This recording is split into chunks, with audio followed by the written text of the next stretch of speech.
And that's part of the problem with doing a movie as good as Forrest Gump. Like even Castaway is a pretty stellar movie.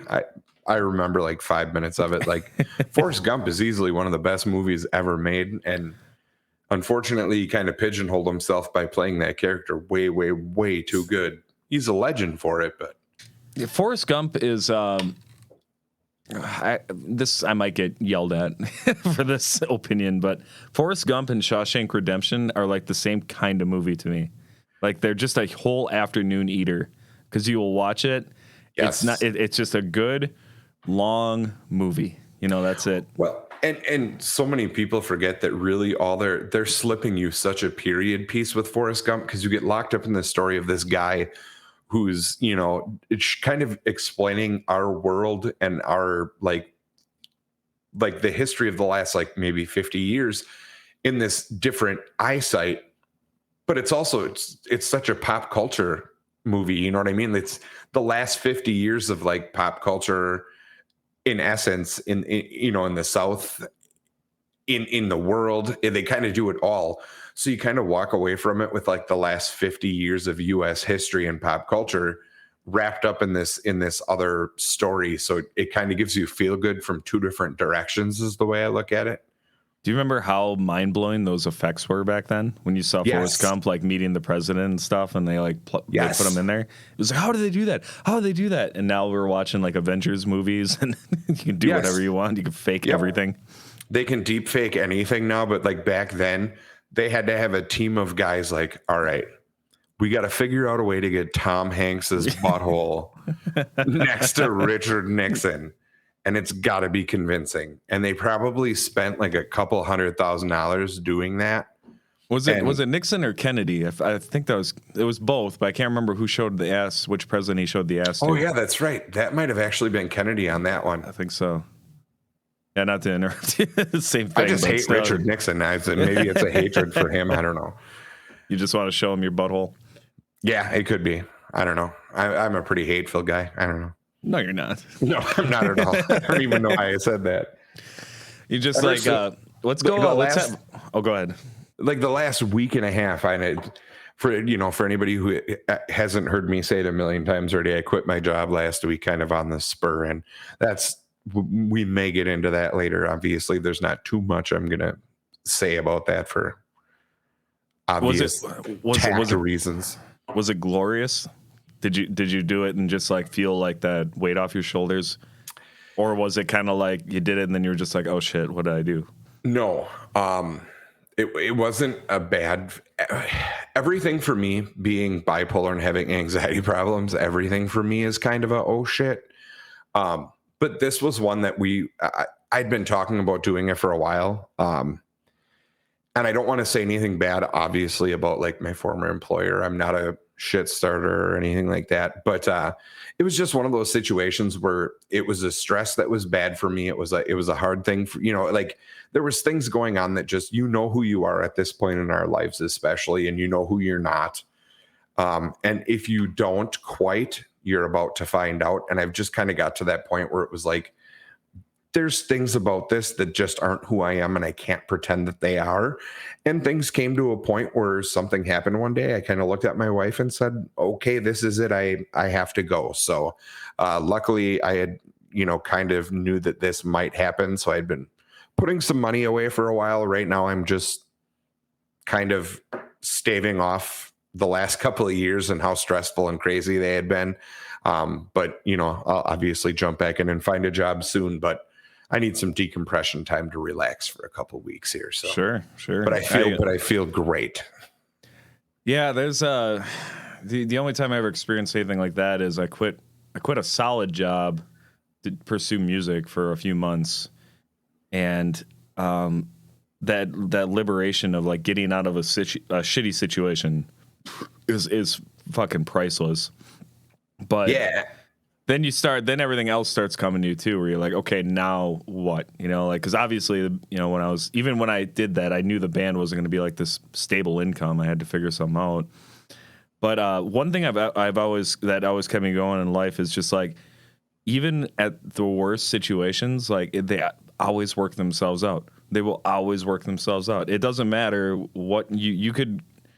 if you want to like stand on the corner with your underwear out, that'll probably work out. Like eventually, like somebody will put you in a place and they'll be like, okay, he's crazy, and then you're good to go either way. Well, and for me, even if you're putting yourself in a direction that maybe that fear of the unknown is coming in, you're still putting yourself in the direction that you know you eventually want to end up anyways.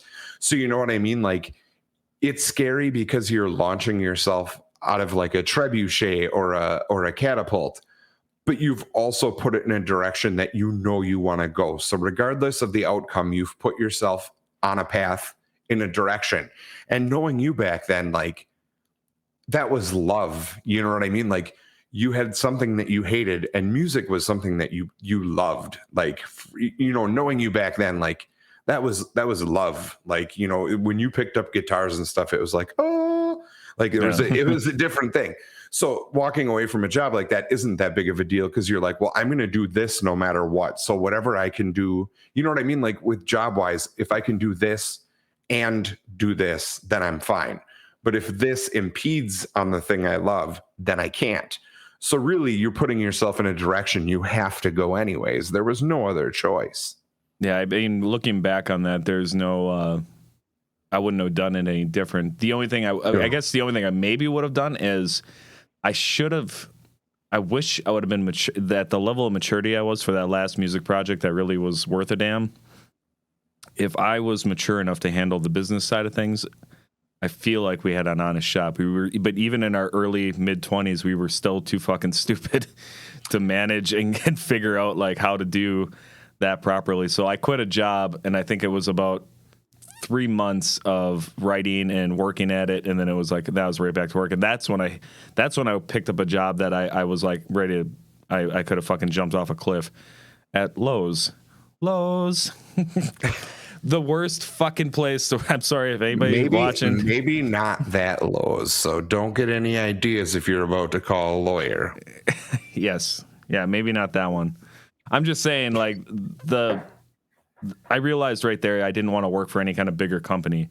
And I don't know what your job was like at the place you were at, but when I was at Lowe's, it was very much the blind leading the blind. It was like 5 managers for one fucking task, and nothing could ever get done right because they're all stepping on each other's toes. I would literally just leave work like 4 hours early. No one said anything.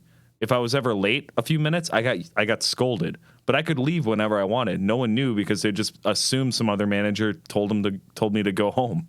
Right. So. No, the place I was at, the and this is, I mean this in a complimentary way. One of the nice parts of my job, and unfortunately it's a downside too, is that I worked with some of the hardest working people ever. We were always, call center environment is hard. You're scheduling for 400 different doctors and 150 different clinics. They all want things done their way. You have to keep a whole web page up for each doctor. When you're scheduling for them, you pull up a preferences page that has a bunch of information about what they need to do. Obviously, I can't give you too much information on how things are done, but it's very high stress when people call in. You have to be accurate with things. You have to give them the right information, and there's a lot to process. So it's a really hard job, and as such, it tends to be a little bit harder to keep people. And the demand is just hard. Talking to people for 8 hours a day gets rough. People get like colds quicker. They tend to get sick a little faster.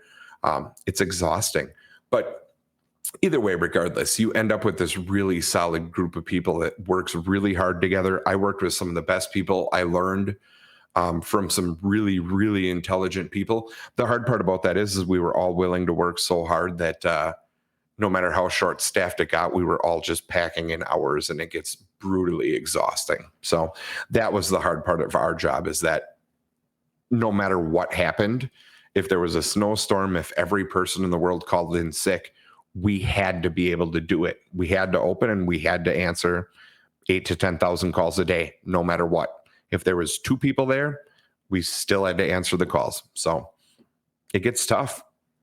But did you have to answer them? Yes. Oh, yes. Just kidding. Yeah, the only major pressures with my current job right now is rain. And as you know, earlier, even today, we got just dumped on. And we've been getting a lot of rain lately, and that means overtime for me. So trying to run the podcast and stream and all the other stuff I got going on, it's like I kind of look at the weather and just be like, motherfucker, like it just pisses me off. But that's Right. that's the business though of, you know, my job is more like I don't miss the mental stress. I guess that's why I want to say I don't miss the mental stress that you probably deal with or had to deal with a lot of. I did sales for a little bit, and even that was too much like mental stress. And I imagine maybe there's some similarities there. But my job now, like even with all the overtime, it sucks. But I'm so thankful that I have this like just lazy ass trucker job now. I don't care that I'm hauling poop. Like I literally have a really gross job. Yeah, but I But feel like that gives you security forever. yeah, people aren't gonna stop pooping anytime soon. Right. You know, maybe they get robot trucks, but I'm still gonna have to run the hoses to those shitters, you know, Right. until a drone comes by and picks it up diaper style at your front door every day. Right. Oh my god, I just ruined my own business. Shit drones. You just see bags flying above cars. Every once in a while, one breaks and drops over somebody. You thought seagulls were bad. Yeah, somehow it always lands over your parked car. Yep, absolutely. Or on your face, you know. Fucking whatever drones happens. are always in that tree taking a break. Fucking turd drones. Elon makes them look like birds and they plug into the trees to charge. Yeah, the future is going to be wild. And this is all going to trace back to you. He's going to put your picture on him and shit. But I feel like the nice part, at least for your job, is you get the time to. I feel like the brainstorming time's got to be awesome for you doing these other projects. It's got to be awesome to have the time to like plan out a day, kind of like rough draft. I love having jobs where I have that freedom. It's kind of the bad thing is like you can have the same experience in like a factory setting, but with a factory setting you're stuck in one environment. And that always bothered me because I would do I worked at various, a plastics factory, a metal bending company. And it was a lot of standing and just moving your hands, and that's all you did. And you just stared, and then it was like you were in your head the whole night, just trying to figure things out. Like, okay, back then when I was doing those jobs, it was like writing music, and I would even take like notes while I was at work, like writing out tablature and stuff, being like, okay. Then I'd go home and apply it and see if like I could think music and not actually apply it in hands until I got home, which was really weird. But once in a while, that actually worked out. But after a while, that started to get to me, and I think there's a bit of a process too, where like I don't know what happened for me personally, but there was a point in time where I realized that work was just the means to do the things that I want to do. And Yes. as soon as I kind of came to terms with that, it didn't matter so much that I have to work overtime. It didn't matter that I'm driving poop truck. It's just now I'm driving I get up for work, and it's like I'm not fucking popping out of bed like whistling and dancing all the way to my job. But Right. I get up and I go to work without that. I remember that feeling, that dead inside, like wanting to puke because you have to get up and go to work, like that Yep. dreadful, horrible feeling to just get up and be like, I got to go back there. And then you're like, I remember like shaking some days and just be like, I fucking hate this. I can't do it. And then you just go and you get through it. And then you get to the weekend. You're like, thank God it's the fucking weekend. And just like that, the weekend's done. You're right back to it. And you feel that loop, that endless loop. It gets to the point where Sunday is just a day for you to sit and be upset that it's already Sunday. Oh my so God. like Saturday ends up being your only weekend because Sunday morning you wake up and you're like, I got to go back to fucking work tomorrow. That's so true, but it's awful. That is such a fucking reality. I know there's other countries that have different work schedules and everything else, but like in America, it is such that feeling. Like I remember that 1,000 times over. I remember even being bummed out on a Friday night that I would have to go back to work Sunday night because that's when I work third shift. So Sunday nights you'd go in. And yeah, like I just, if anybody listening is at that point in your life where you're really dreading going to work, that's what I would encourage people to start looking for a change. Yeah, get the fuck out. I can tell you as somebody, and this again, if your job's for you, fine. This job just wasn't for me. But if you realize that, get out before you waste a couple of years knowing that that's not the job for you, because you can't get that time back. And like Jared said, content is one thing. If you can go in and be content, great. But if you go in and you hate it, Like if you like I used to wake up in the morning and immediately it was like, is there any reason for me to like feel sick? Like are any of my fingers broken? Like I would start Yeah, I know. finding reasons. Like, and I would get up and it would like, even going to bed at night, it was like, okay, like if you can like just give me like a mild heart attack or something that'll get me a couple weeks off, like but I told people like my first dude, it was that bad. My favorite 6 weeks of working there was when I had my back surgery and I was off and couldn't do anything. That was my favorite 6 weeks of working there. But it was a hard lesson though. Like my dad and I wanted to touch on this while we were still talking about work. I used to spend so much time around work stressing about those things like what didn't I get done today? What do I have to do tomorrow? And going through all these different scenarios in my head, trying to figure out all the pieces. And my dad finally sat down with me one day and said, the most important thing you can ever do as a human being, for your own sanity, is to learn the difference between the things you can control and the things you can't. And the rest of your life will be easy. And that was just like a couple of years ago.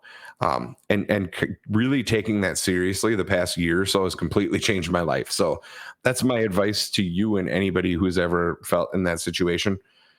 That's my motto in life now. Anytime something happens, can I control it? And if I can't, I stop worrying about it. Leave it, let it go.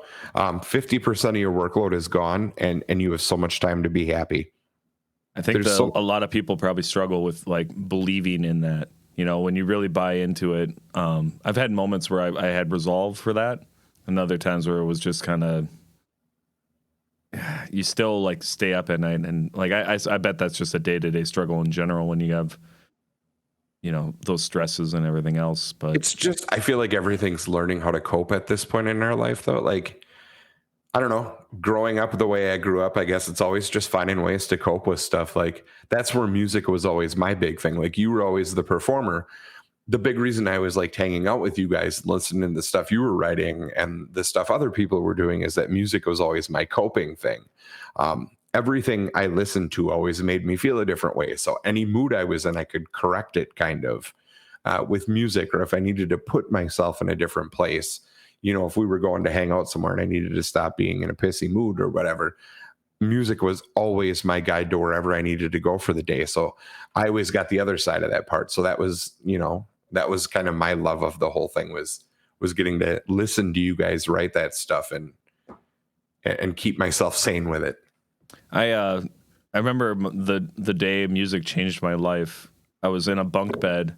My dad came home from a rummage sale and he handed me a tape, like a cassette tape. It was the Black Album. And I put it in, and it was just like, I've never had that moment in my life where it was such a, like, I was listening to rap and like Ace of Base or video game music up until then. I think like maybe my other exposure was maybe Green Day at that point. I can't really remember. But no, that was before, because I know that Dookie was on CD, and that was before I had a CD even. And fucking, I put it in the tape player, and it was just like, what is that? You know, it was just this like heavy, whatever, you know, just rocking shit. I was just like, I couldn't comprehend. Like when you go up, and I think I was like about 6th grade. If you go up to about that point with having no exposure to that type of music, and then it just hits you, like it changed my life. And then it's so sad now because I have this like, I don't like Metallica anymore, and like people get so bummed out about it, and it's like I've been trying to like their shit for like 12 years, and it's like I just can't anymore. If you don't, you don't. If you don't, you don't. I still do. But it's funny you bring that up, because you and I have had this conversation years ago. But Metallica was also. I grew up in a house where my mom was, and this I love you, Mom, but she's very Catholic and I'm very not. But we didn't watch a lot of TV when we were kids, so we always had like the record player going. But my dad was a big like Zeppelin, Sabbath fan, like the Who, Jethro Tull, Pink Floyd. So we listened to all that kind of cool stuff. But that's all very melodic, and it's all very on the high end of the sound spectrum. You don't get a lot of the whatever. So I was always, my mom was like Steely Dan, Elton John, again, very rooted in the mid to high range of the sound spectrum. And I was always looking for something different. And Metallica, when it first starts, you hear that guitar and you're like, okay, I like where this is going. But as soon as the low end kicked in, right after the intro, right when that low end kicks in, it was like, that's it. That was it. As soon as I heard the low end of that album, I was like, this band, and then those guitars, like it was low to high. You heard everything from dark to the high end of the cymbals, and it was like, holy shit. Like, you thought that your ears opened up differently. And yeah, so I'm in the same boat as you. Like, that was it. After that, it was like crack. Now, was that did you hear the Black Album specifically, or was it a different one? I had heard other Metallica albums before. But that was I think the first album I ever heard was Ride the Lightning, but I was probably like 7 or 8 years old. So, you know, the first thing that sticks in my head is the Black Album as far as Metallica goes. Like, that was the first time I heard something and went like, I'm going to listen to this for the rest of my life. You know, and obviously Zeppelin and Sabbath and Pink Floyd, I still listen to just as much, but nothing like Metallica is always going to be the band that like, that was the one that was like, all right, fuck you. I'm going to spend thousands of dollars on records. Yeah. I don't know how many times I bought all their albums, because I remember like I bought all their CDs and then they got stolen. So then I had to buy them all again. I bought them all again. I can't remember if I did it digitally or not. I think at that point I was done buying Metallica songs. Like I said, there was a point in time where it's just like, I think it was like, and I'm weird. I'm a weird Metallica fan because like one of my favorite albums by them, which is going to cause more people to piss all over me in the chats or the comments. Please say Load. It's Load. I love the Load. It's my favorite. That is my favorite. Thank God. I don't know what it is, but like Outlaw Torn is one of my favorite Metallica songs of all time. And that I feel like it was an honest album. Yeah. Yeah. They were experimenting. They were not really following what was expected of them. And now I feel like they're trying to like grab their youth again or some shit, but it doesn't work. What they did, to rewind back to the Black Album, and anybody that's like, this is totally a Metallica podcast now.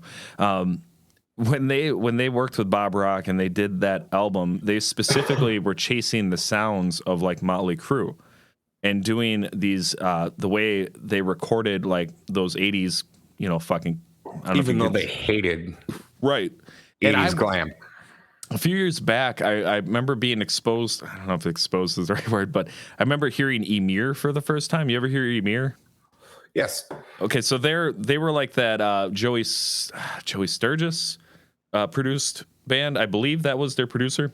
I could be way off the mark here, but there was a time where like heavy bands like that sounded like shit, and then it changed, and it was like right at that point that Emir started sticking out, and I remember hearing that and just being like, one hope that I had for Metallica was like, if you ever want to do something fucking amazing again, is you find these producers that are doing bands like Emir and Parkway Drive and these like fucking really modern metal bands, and revamp your mix just one more time, because they're trying to do this heavy shit, but then they're using like these old tactics, and it's not, I don't think it's hitting anymore. And I don't know if that's like me being off the mark.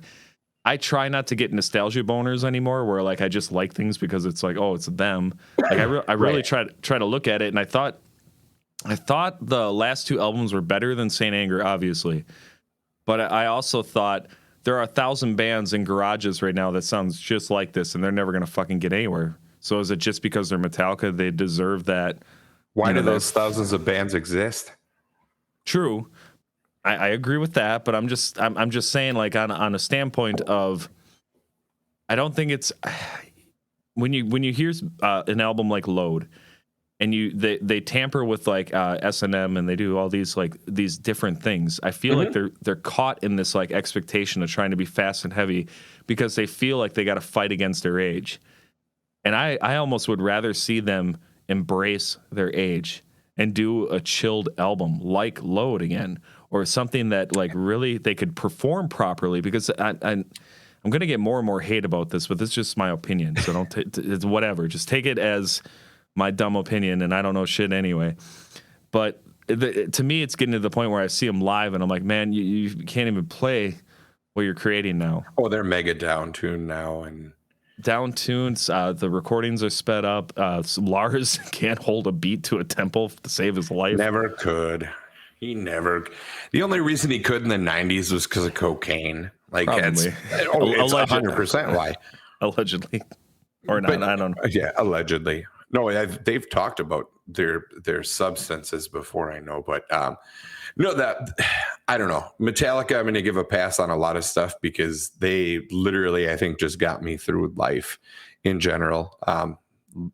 Quite honestly, I own, man, I've got the old live shit box sets. Like, I've got the vinyls. They just did that vinyl club this year where they re-released like 4 old random 7-inch vinyls. I signed up for that this year. They're the thing I'll never get over and I'll never get rid of. And but I feel like, have you listened to the last couple of years they've done their All Within My Hands shows? So basically they go in front of they're to benefit one of their foundations for charity. They go in front of an audience and do stripped down acoustic shows and do like revamped acoustic versions of some of their classics. And I think you'd actually enjoy that. That's really good. I definitely did not know that. Like I said, I kind of checked out from the Metallica train over the last decade. But yeah, that's how I found out about it. Because one day I was like, hey, man, they did this concert and I made a copy. Do you want it? And you were like, no, thanks, bro. And I was like, Jared just said no to Metallica. Like, what the fuck? So I like followed up with you on it. And you're like, yeah, I don't really listen to Metallica anymore. And it was like, well, fuck you. all right, dude, whatever. No, I know a lot of people that have kind of jumped off the Metallica train, whether it was Napster or whatever. And I used to get a lot of hate on that one too, because I was with Metallica on the Napster thing. Like, and I was a Napster user, but like, I also totally got why they were pissed off. Like, if you do heroin and people are like, you're an idiot for doing heroin, I think you still have to be like, yeah, I totally am. But I'm going to do the heroin. Like, I don't even know how you balance that out, especially with the way the internet is now. Because, like, honestly, like Spotify and some of these brands or platforms, I should say, right, are robbing the musicians blind. But this all started from this digital music thing, and like, it wasn't like it is now, where they were putting music out and then it was online for like the shit hadn't even come out like yet, like.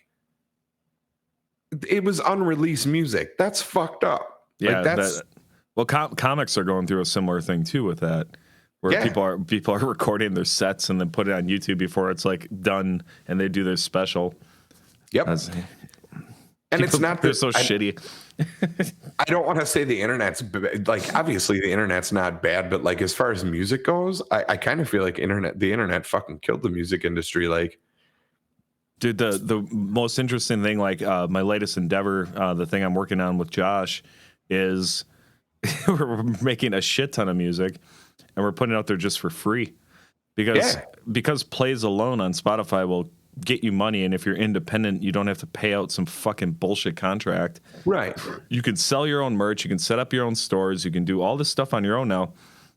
The idea that you need a label is ludicrous. Like, if you have, I think, what did I calculate out for the advertising and everything else? If you have a decent recording and you have like 10 grand to invest in a band that you truly believe in, you can make a lot of fucking headway between advertising, exposure, buying on tours. It'll give you like 2-3 years of like massive exposure. Well, and like if let's say you're like a one-man acoustic group. Let's just say you're a guy and a guitar who wants to record a record. Really, you could probably spend $2,000 on a pretty decent laptop and do that yourself. A one-person band, I got to think could probably do that for $2,000. I mean, it's all about the exposure, and nowadays the internet's kind of bending to the will of like advertising. But if you use it if you're open-minded to it and find the ways to actually advertise online properly, that's where you can start seeing those where it benefits you. Just don't make the mistake of using a platform like Facebook because shit might just disappear someday on you. Sure, you're Jared. Not anymore. Yeah. We'll save that for another day. But I mean, it's different. It's so different now, and people are putting focus on like, if you're gonna play shows and you want to be like, this is how I feel. And you used to be. Now, what did you used to play? Were you drums or bass, or I can't remember. Your brother played drums, right? Yeah, I started playing drums with Luke just because, like, in high school, I played saxophone, and believe it or not a lot of call in local bands for fucking saxophone. So Luke had a drum set, so when he wasn't home, I fucking played the shit out of that thing, and he got really mad about it. So finally, I just started buying stuff for it, and then he couldn't claim it was just his anymore. So I kind of became like a de facto drummer that way. But then I picked up bass just because it was, for a guy with really fat hands, it was easy to learn. I tried to play guitar for so many years, and just frustratingly, fat hands can't do it. You'd be surprised what you could get away with nowadays with like eight and 9 strings. But no, I remember Bunny. Now you were in Bunny, right? That was like I sang, yeah. That was Luke was drumming in that, and then Brian and Lance Hughlett were in that. Brian played bass and Lance played guitar. God, I remember there were shows at like the fucking cabins out by Lincoln Park in Lincoln Park. Yeah. And dude, like that scene. Now, I know I talked to a few people locally about like what their experience was like watching Pawn, and I feel today like Pawn was fun, and whatever it was, it was fun, but it wasn't good. I can look at it I can look at it objectively now and be like, this is like way. Dude, I remember you watching him play. I remember watching you playing bands before that. You were in that tile or ring whatever. Finger. Yeah, there was a bunch of like shit that show at the community house, and we came up and sang with you. I remember that. That was like the second time I met you. Well, that was when I was figuring out, like, holy shit, like this, I was exposed to, because it was quick. It was like 6th grade I was listening to Metallica, and then by 8th grade I was playing guitar and in a band. So it was just you got good quick too. Like you picked it up fast. Yeah, I went like this. I went not knowing jack shit to like, I know power chords. Whew. And that was it. I didn't expand on that for like 2 years. I could just play power chords. It's a solid start, though. That's where everybody goes. You learn like Sunshine of Your Love, and then like Smoke on the Water. But you don't have any knowledge about tuning, intonation, string gauge, proper gear, or tuning heads, or any of that. Nope.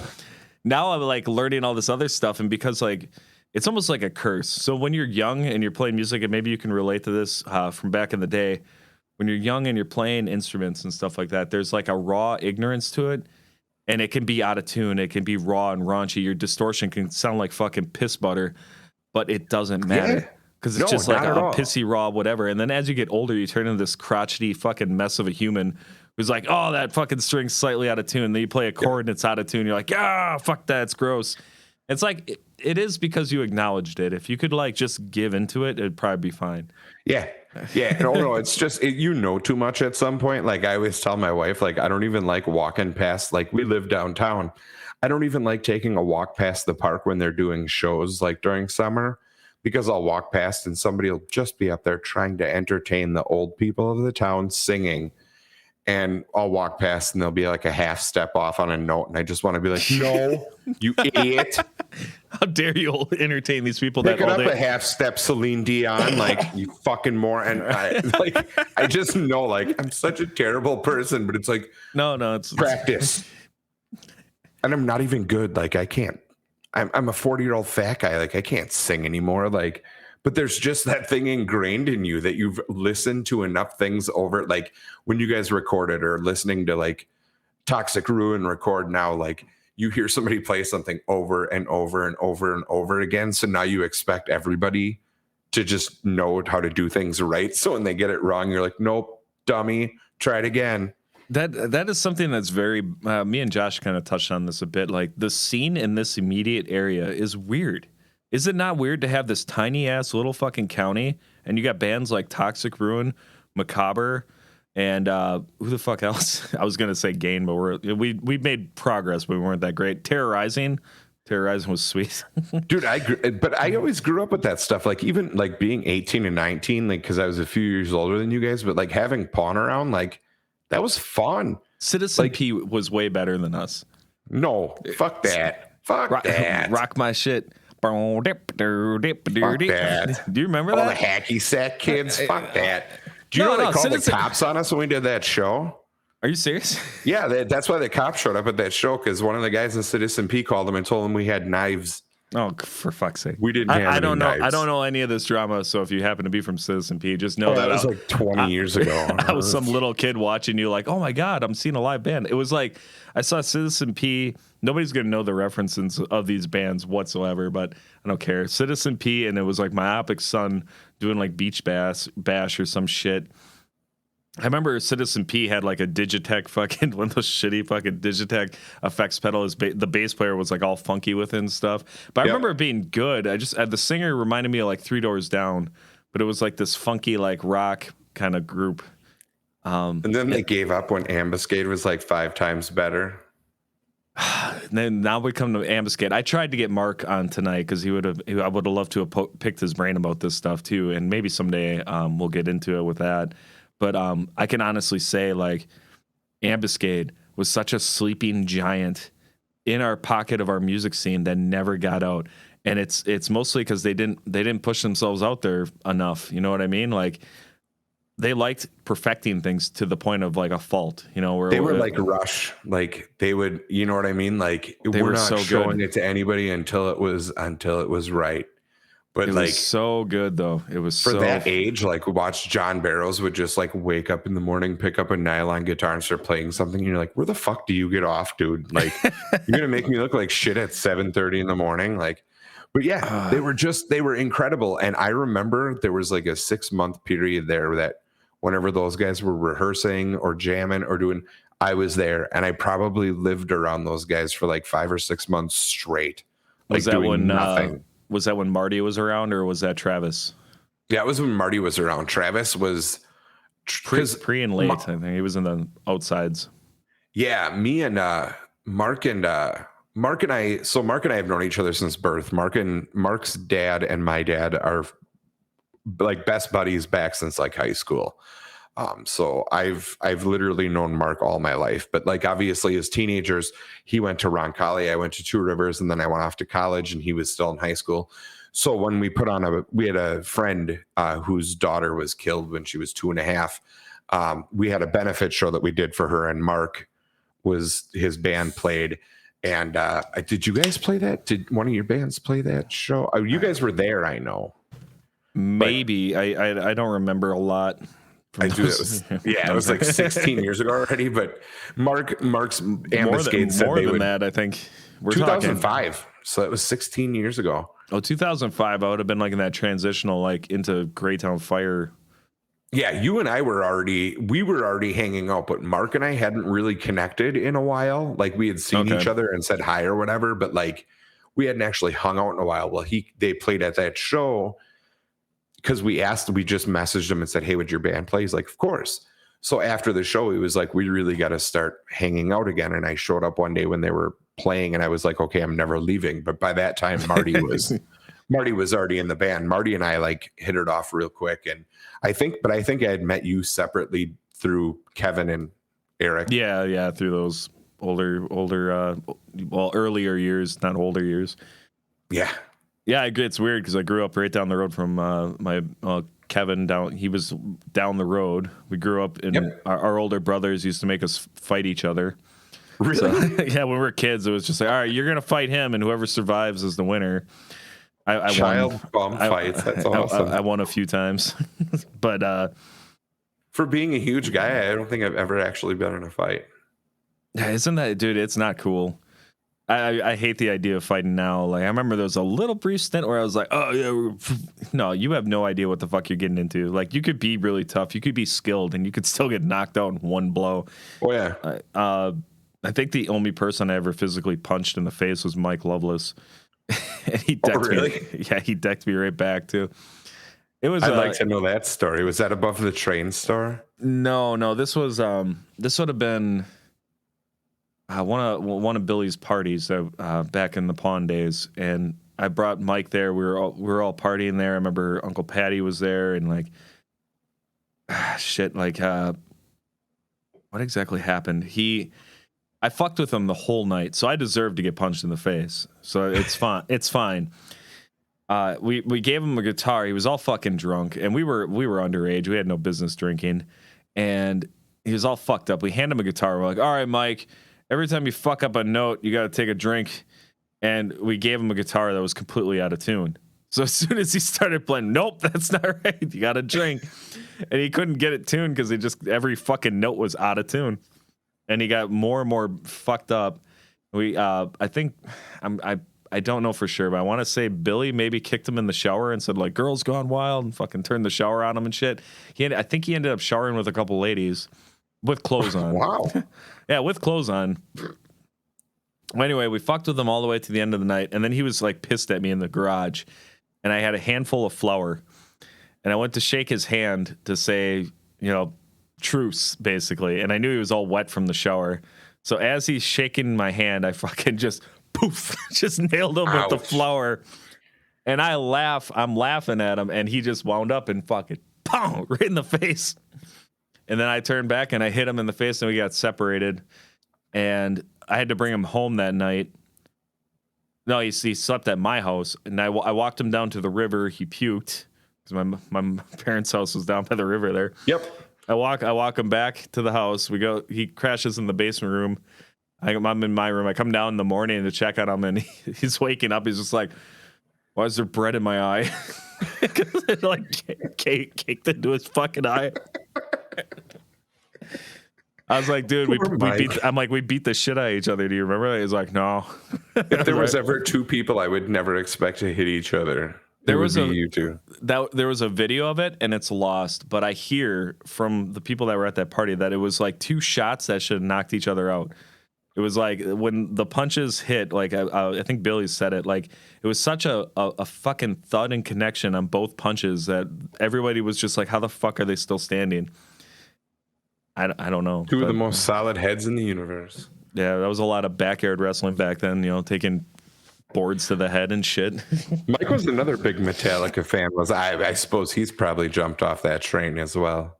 I think so. I mean, he's definitely liked a few of the newer songs. Because he was always my prog dealer though. So yeah, I know he really still loves Dream Theater, and there's a few others that he got into. How could you? I always feel like Mike should have just tried to do a little more writing and prog music, because I don't know. Mike, if you ever see this, I'm sorry if you get pissed. But watching you play the fucking Mustang Sally song when I know that you could play fucking so many more killer tunes and you can write so much better. He thinks with a guitar. Right. And it's like his brain. Dude, the challenges we would put forth on him too, and his work ethic on guitar is outstanding. Like if you want to, if you're still here listening and you're a musician to some degree and you never perfected it, this is what you need to do. And this is no joke. You need to have about 3 hours a day to your instrument. You need to practice actual tempo mapping, arpeggiations, and like painstakingly, I can't talk. Work with the metronome and then speed it up beat by beat and get a little quicker every time. And you keep working. And you just keep doing that. It's the most boring, tedious process. But if you want to be one of the best, that's what you have to do. Me personally, fuck that. I don't want to do it. I'm too lazy. That's why my music career ended shortly. And now it's like I'm writing digital music for free. But I want to ask you this, because we always talk about as diehard music fans and whatever, we always talk about the good feeling stuff of music. Now, being a guy who's really like devoted a lot of time to the industry part of music, like doing live performances and trying to get actual, like, not to say, like people do bands all the time, but you've tried to get bands like off the ground and to somewhere. When would you say was the time that you felt the most discouraged? Like, when did music let you down the most? Like, when was the time you thought that you and music were never gonna talk again? I was in a pop punk band called The Takeaway. For about almost a year and a half or so. Now, mind you, there was nothing wrong with the band. The problem was the timing and the area that we were in. There is music for it out there too. You can find it, I believe, on Spotify and SoundCloud. You gotta look up The Takeaway. So if you ever want to hear it, it's still out there. Look it up. maybe I'll add a tag in the description. But it was like a lot of effort and a lot of work for a style of music that I didn't care for anymore. Like I never was a pop punk guy. I fell into place with it because it was like I had an opportunity to fill in a spot and go through the motions. Well, when we started playing out, at this point, I'm like in my late 20s, turning like 30, like right around that point. And we're playing shows in these underground like kid hubs, like you're playing like like how we talked about like playing at the cabins at Lincoln Park or doing all that kind of stuff. There's a point in time where you become too old where that's really not cool or fun to do those gigs. No. So like our greatest accomplishment in that band was I think we played at like some guy's house twice because he happened to just have a stage in his house and there'd be people there and it was like whatever, but it was so sad to feel like the old guys that didn't fit with the bands we were playing with because we were like pop punks. So we were playing with like mostly indie bands. And I'm sorry, but generally speaking, and I know there's good ones out there and good people out there in that genre. So I don't want to like sum up everybody into this hole, but a lot of you are dicks and you're full of yourselves and you just like you play your music and you just have this like attitude of like. And rightfully so, because it's part of the edge of that music. So I kind of get it to a degree, but it's a very snooty genre to me. And I like. Are you saying pop punk or punk? No, not pop punk or punk. I'm talking about like that indie noise, like raunchy shit. And I'll even tell a story. One band that we played with, and I'm not going to name names, of course, but I had to set up a show. I had 4 bands, and a lot of the times when we did bookings, I handled all the organization for the shows, especially with bar owners and stuff. I knew a lot of them. I worked with them.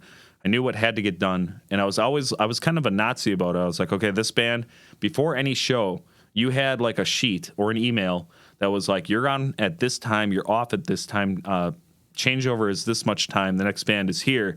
Everyone that fucks up either gets cut back or whatever, depending. And I observe it, and if the band that just got done playing takes more time up, then I have to like tell the next band, like, okay, this, and this. Well, this band showed up, and we were supposed to start at like 9:00 or something like that, and it's 9:00. They're all there, but they didn't even like go up to like start or anything. I said something to one of the guys. I was like, hey, it's 9:00. We gotta get the show on the road, and he laughed, and he's like, oh, they're on Showtime. And I was just like, fuck you. Just get your.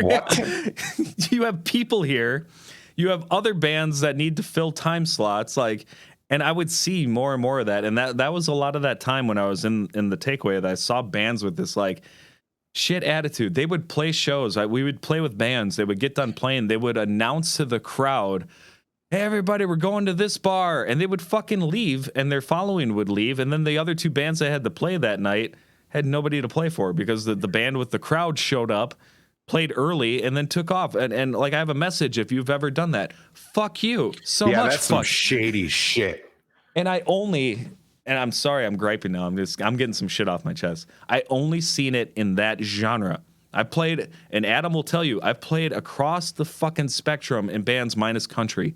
I've played in a lot of different bands. I've never seen that stupid of fucking attitude except for in that indie experimental genre. Mind you, there are some amazing players in it, and there is some good music in there, but there's a lot of crap, and there's a lot of shitty attitudes. And I don't know if that's like the entitled generation or what, but I have like a very strong work ethic, and it was like being older and trying to play in a scene that I fucking hated. I never wanted to pick up music again at that point.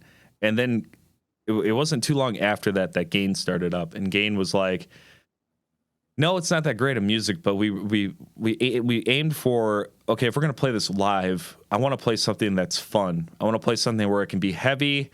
I don't have to think too much. I can, throw my guitar up. I can do whatever, like have an energetic show.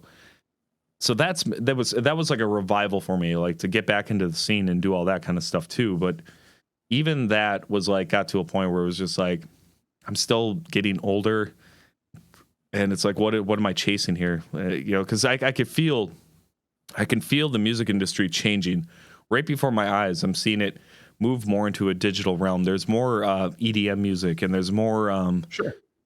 There's a change on the horizon. You're gonna see it that live, real music performance is on its way out. It's sad, but it's just the way it is. You know, like everything comes and goes, and it changes into something else.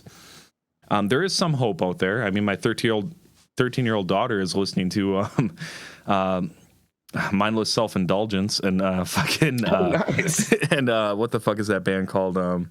They got the song Firestarter, Prodigy. Oh, Prodigy. Yeah. I caught her. I'm like, "What are you listening to?" She's like, "Mindless self-indulgence." I was like, "Are you fucking serious? You realize how old that is?" And then she's walking around wearing a Nirvana shirt. I was like, "Name one Nirvana song. Come on." But she likes the shit, so whatever. I mean, that's good. I'll take it. I'll take it. Yeah, there's even some stuff from back then that I've started digging back into that I like. I was, back then I was like, I'm never gonna fucking listen to that shit. Like my friends aren't gonna catch me.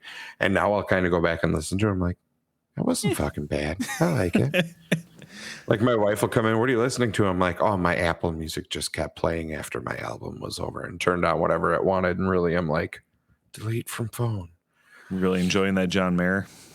I fucking love John Mayer. There you go. So I always have. When I was in college, I heard his like real young acoustic rock, and I wasn't a huge fan. And then heavier things came out, and he started picking up a Strat, and I was like, okay, I get it. Then he came out with Continuum, which is anybody who likes hearing a guitar should buy that album. It's a masterpiece. Even if you don't like John Mayer, I think you will if you listen to that album. And I'm not even joking. But that album really made me a hardcore John Mayer fan. I really respect if you've ever seen him play live, and like he's a 100% legit guitar player. Like he's not fucking around. And I don't take that lightly, but he kind of got to be a novelty pop act. But when he joined up, I'm kind of a deadhead, admittedly. But when he joined up with the Grateful Dead and started doing Dead and Company, it's kind of a big change of pace, because here's this guy who's a guitar like pop star essentially, who gave that all up and started wanting to hone in on his craft by trying to play Jerry Garcia music. So finding musicians that make that shift is kind of cool too. Like you find this guy who goes, okay, I've actually had success, but now I want to actually like master the instrument. That's the stuff that makes me have hope for the future. So I'm not by any means like turning into a big hippie or anything, but I've kind of jumped on some of the jam bands out there. Oh, sure. I've jumped on a little bit of like My Morning Jacket's cool. I've wrote on to Fish a little bit. Humphreys McGee is one that even if you're not a jam band fan, Humphreys McGee is a little bit metal. They're a little bit everything, and they're super talented. But that's one of the only places live music is going to keep living, is bands like that who literally make a name off their live shows. Every time you see them, it's different. They improv half their show. It's stuff like that that's going to keep it going. People at 20 years ago said, or, whenever it started, how many people said, I'm never fucking going to Bonnaroo or whatever festivals. Now those same people are now going to Coachella and Bonnaroo, because that's where live music is living. And it's getting to the point now where I think you'd say the same thing. There's bands I would go see now that I wouldn't have seen 5 years ago just to see live music. Yeah, I'm not saying like the music industry is like going to die necessarily. It's just there's a trade-off. Okay, so what pop is going to push in front of a bunch of people is eventually going to drop off, and we're going to be in this like, eventually it's not going to be cool to be spoon-fed music anymore. No. And the bands like you mentioned, like the jam bands and like the real music will always have a place. And that was something that I talked with Mark about, was especially with like newer bands, if you're going to be in a band or do something, like really focus in on what we considered as timeless music, like music that doesn't have a place or fit with a certain time genre. It just has like across the Yes. spectrum, it can be enjoyed. Like a band that's timeless to me would be like Foo Fighters. Foo Fighters has a sound that translates across so many spectrums, and you can't place it as like, oh, that's 90s or that's whatever. They have crossed that threshold. There's a lot of bands like that. I don't know if you want to write this down or not, or if maybe you know who I'm talking about. But have you ever heard of the band Other Lives?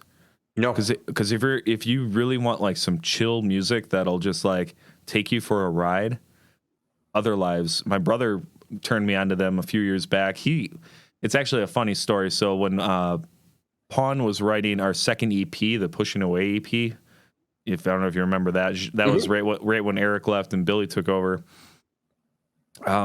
We were on GarageBand, which was like this local. It wasn't local, but it was like an internet listing of bands. Yep. And you got put on the rock charts of Rock Band. And I'm not talking about Rock Band, the recording software. I'm talking about this like playlisting. And it was 10 years, the band 10 years. Then right below that was Pawn. And then right below that was it was a different name, but Other Lives, essentially the other band that I'm talking about. So I got exposed to, I went up and I started listening to 10 years at that point. And my brother listened to the band that was under us and he really liked them. They're like this experimental indie band they do live room recordings yet. So they go in, they have multiple instruments, they go into one big room and they record in an organic, real fashion that is so fucking rare now. And they do it well. So I don't know if every album they've done has been like that, but Tamer Animals by Other Lives is just I love listening to that music. It's like one of my more melodic guilty pleasures. The singer is like real relaxed. It's very hippie indie style, but it's good. It's really good. And I listen to on the other. And my other guilty pleasure that throws people off is I really like Blue October, and people are always just like, really, like what the fuck? That's like me and my wife. It's me and my wife's band. Like I listen to the darker stuff, and then they went more pop lighter, and she kind of likes that stuff. We went and saw them live. Best concert I've ever fucking seen in my life. It was so good. Next under that was Mudvayne. So like I don't have like a preference anymore. Really? It's just I saw Mudvayne. They had like a shit light show. It was just like the most raw performance. It went from pitch black. I'm in the crowd. And it was just like lights turned on and they started playing like something really fast and intense. And the bass player was in front of me. And that, if you know Mudvayne, their fucking bass player is like on another level. Yes. As far as metal performances go. And he had like on his head, he had taped like different words. He would just put duct tape on his forehead and write, fuck or ass or whatever. It was just like a bunch of random stuff. But it was such a wild show and it was raw. And at that point, just recognizing like, okay, here's a band that is on stage performing their guts out with no flair. It's just them hanging over the monitors in your face into the crowd. Like there are no bells and whistles and they are fucking tearing it up. Yep. Mad respect for Mudvayne.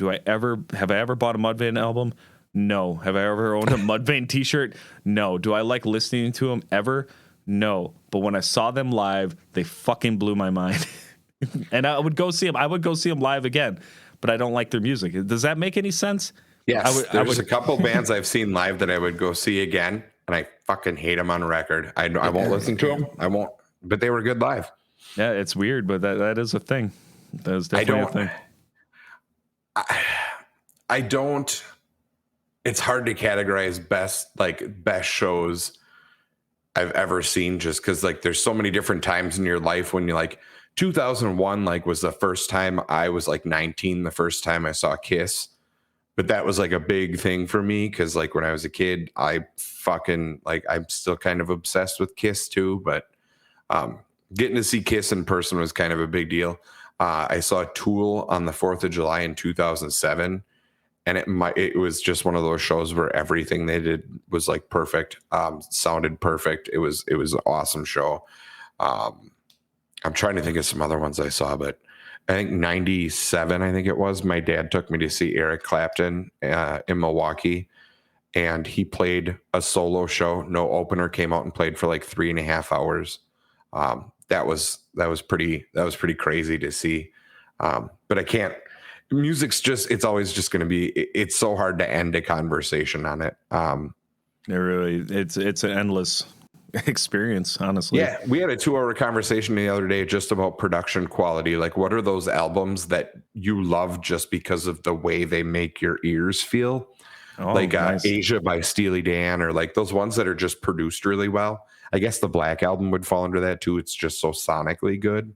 In its time, yeah, for sure. Well, Yeah. I mean that one still holds up. Like honestly, like they had it pretty well dialed in for a few years because it was like Black Album, Reload, and Load were all kind of like, well, Load was different than Reload. I would say Reload and the Black Album were more on point with each other. Yes. On the sonic spectrum. Load, they kind of, I think because of the style change, they had to producer wise, they had to change different tactics for the EQs to make sense with a lighter tone. Yeah. I know albums have still sold more copies and whatever, but I still think that the most mind-boggling music statistic of all time is that in the 30 years that the Black Album has been out, there has never been a week in the United States that it has sold less than 1,000 copies. In the entire 30 years it's been out, it has never sold less than 1,000 copies a week, ever. That's insanity. Yeah, it's fucking crazy. Yeah, like I've never sold 1,000 copies of anything. Anything. There's still time. There's a lot of underground bands that I fucking loved over the years that I wish would have got more time a day. But I think that's a biased position that a lot of people probably share, where you like, because of the internet and everything, you can find bands now like all over the spectrum that like you never expect to find, and barely anybody knows them. You can find amazing bands that have like 1,000 fucking sales in a year, and it's just it's just the reality of like the way it is now. My new guilty pleasure is Tame Impala, who's pretty popular. But they're from like the Travis, the guy who does the band, is from Australia. So I started looking up bands similar to them, and I ended up falling in love with a band from Australia that sounds kind of like them, only to find out that they like have like 600 followers on like Twitter. Like nice. They put out like 6 songs ever. I was like, okay, they're nobody. And I thought they were like this great band that was just like Tame Impala, like Australia's biggest rock band or whatever. Reach out to them if you haven't yet, because the one of the coolest things about Terrorizing, it's the only band I've ever been in where like probably about once every month or every other month somebody will reach out to me to talk about the Machines album that we wrote, and I'll either mail them a copy or email them a copy of the album, because they're just like, man, I'm trying to find a copy of this because we used to have it on Amazon. It used to be on sale online, and now it's gone because the label like fucking fell apart. But there's something really cool about like I said about timeless music. I feel like the Terrorizing band I was in was very timeless music. There's no, we could be writing that stuff today, or we could have wrote it when we were 20, and it wouldn't matter, because it's like there is no like you can't place that music in a timestamp. And I feel like when you guys were writing it, there was no like, let's start a band, this is the direction it's going to be, and we're going to try to be this. You just fucking wrote shit because you wanted to. Like, I feel like you guys were kind of in that spot where it was like, we just want to fucking write something that like we want to fucking do. Like, we're not trying to start a band with a bunch of people to go in a direction. We just want to do this shit. Like, it was so good. I've never written in a band as much as I like by my heart and soul in music. Like, I know it's like cheesy to say, but like it really, really felt like me with all the guitar work that was on that fucking album. Like chord wise, like me and Mark were like in sync, working with Josh. Like it was like me, Mark, and Josh as like the main writers to form out that fucking music. But before Josh was even in the band, like me and Mark were working together. You were there. Very early on. I remember sitting there listening to you guys doing like the while Mark was layering out like the vocal harmonies during the chorus for Lightning Medicine Cloud. Mm-hmm. Yeah, the very first one. even at that point, we knew like, okay, this is like such a, and okay, rewind to the beginning of this whole conversation. We were talking about Ambuscade way earlier.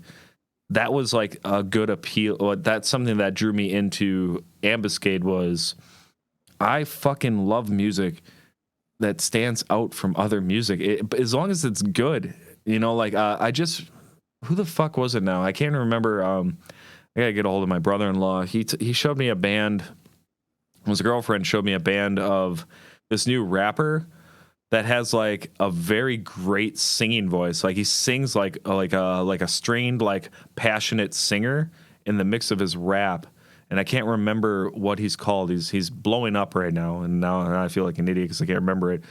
Like I was just thinking of T-Pain. I don't know. No. T-Pain's like more auto-tune. I know he right? auto-tunes and stuff, but like if you've actually ever, he did. Yeah, he did. I don't the know if you've mass ever seen the NPR's Tiny Desk. NPR, National Public Radio, does this thing called Tiny Desk, where they have people perform concerts in an office desk in one of their office buildings, and he did it with no auto-tune and actually just sang the songs. He's incredible. Right. No, he was on The Masked Singer, and I think he won it, if I remember correctly. My wife would know. I don't pay attention. I don't watch it. That show sucks me in sometimes. I'm like, God damn it. I know. And I figured out there was like 5 people I figured out the first time they sang, like Tony Hawk and obviously Tommy Chong, but that wasn't hard. But like, yeah, every once in a while she'll turn it on and I'll be like, I know that fucking voice. Who is it? Who is it? Who is it? Who is it? And it drives me nuts, but I don't have time for that shit.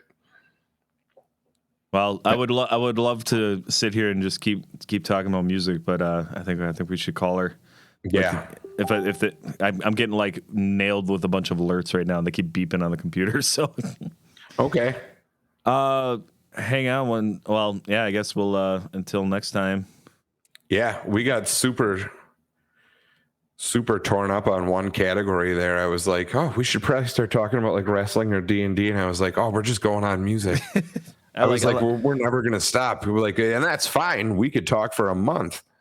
Yeah, I love getting sucked into those holes. But until next time, let's not leave it in the hallway, as they say, I guess is the podcaster's term. But yeah, I hope you guys enjoyed this episode of Camp for Assholes. Thank you, Adam. Thank you.